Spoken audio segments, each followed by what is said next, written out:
ये सारी चीजें इसीलिए हो रही हैं कि इलेक्शन को डिले कर दिया जाए, क्योंकि इलेक्शन करना है डॉक्टर्ड इलेक्शन, इलेक्शन करना है स्क्रिप्टेड इलेक्शन, इलेक्शन वो करना है जो कंट्रोल्ड इलेक्शन हो। और इलेक्शन कंट्रोल्ड करके ये इलेक्शन वो कभी भी नहीं चाहेंगे कि वैसा इलेक्शन किया जाए जिसमें इमरान खान जीत जाए। और अवाम का मूड जो है वो 100% है कि इमरान खान को उन्होंने लाना है अवाम ने। वो आप कराची में देख लें, पंजाब में देख लें, KPK में देख लें, हर जगह पे एक ही जैसा मूड है। कुछ लोग डर के बाहर नहीं निकल रहे, लेकिन जब उनको मौका मिलेगा वोट डालने के लिए वो जाके इमरान खान को वोट डालेंगे।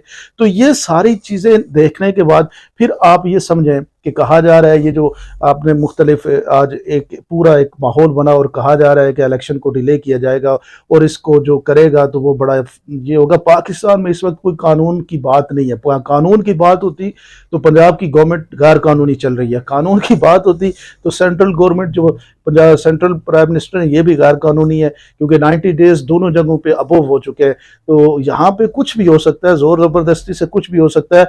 लेकिन जब आइन और कानून से जो पाकिस्तान का बुनियादी डॉक्ट्राइन जिसके ऊपर पाकिस्तानी को मुतफिक है वो 1973 का कॉन्स्टिट्यूशन है। कॉन्स्टिट्यूशन से जब आप बाहर निकलेंगे तो मुल्क के लिए बड़ा मुश्किल हो जाएगा, अवाम के लिए भी बड़ा मुश्किल हो जाएगा और इस मुल्क को चलाने के लिए भी बड़ा मुश्किल हो जाएगा। यहाँ पे तमाम सियासी जमातों को बैठना चाहिए, तमाम सियासी जमातों को, सियासी फोर्सेस को ये देखना चाहिए कि वो आइन की पासदारी की बात करें, वो कानून की पासदारी की बात करें, उस पर उनका भी बका है। लेकिन जब भी आप कोई आइन और कानून से मुबर्रा फैसला करके आके मुसल्लत होंगे तो ये अवाम नहीं मानेगी, इसका बहुत बड़ा नुकसान होगा। और एक बहुत बड़ा गुस्सा डेवलप हो रहा है जो किसी भी हुक्मरान के लिए बड़ा मुश्किल हो जाएगा स्टेट को रन करना।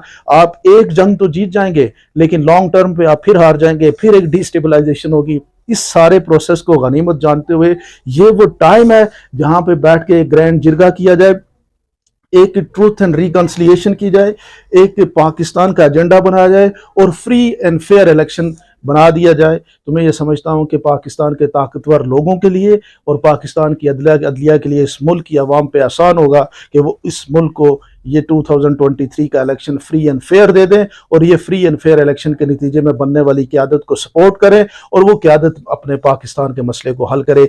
आप क्या समझते हैं ज़रूर मुझे कमेंट सेक्शन में बताइएगा। बहुत बहुत शुक्रिया।